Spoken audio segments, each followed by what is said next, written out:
很多人都不知道看这个空调的匹数，上面是有个名牌的，只要是31到36之间都是 1.5 匹的，如果是28以下的就是1匹的，45以上的就是2匹的。KFR32这一个空调就是 1.5 匹的。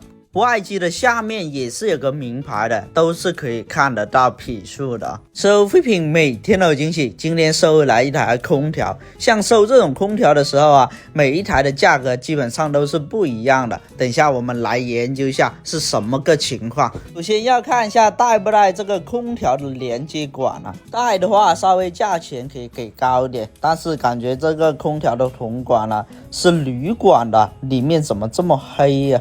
不过也好啊，粒粒皆辛苦啊，铝管铜管都是钱，都能加个小鸡腿。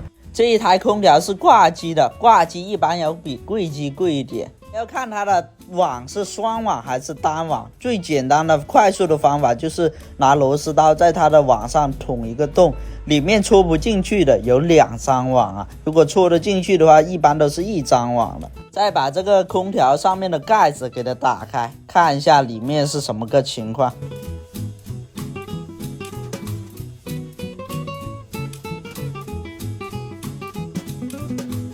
打开上面这个盖子，再看一下它的管是大管还是小管的。这个网啊的管子是大管的，如果是小管的话，价钱要便宜500块钱1吨了。还有一些空调啊，虽然它是双网的，但是它的网啊都是一半的，也叫半网，也要少500块钱1吨了。把螺丝给它装回去。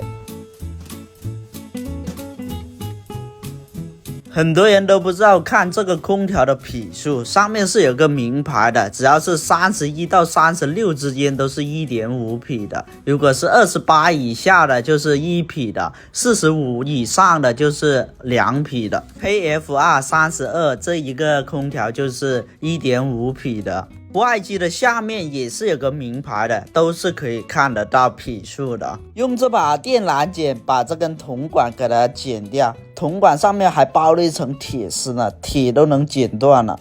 一下这个接口就是铜管了，就不知道中间是不是铝管的了。这把电缆剪的刀头都是用糯木钢锻造的，特殊热处理过的，剪电缆线啊，剪轮胎都是不在话下，挺锋利的哦。如果需要的话，可以点击视频左下方小黄车链接这里购买一下，各种规格都是有的。像这种空调啊，一般是整台卖划算还是拆开卖划算呢？如果是柜机的话，自己可以拆开来卖，但是如果是挂机的话，还是整台卖走环保比较划算一点。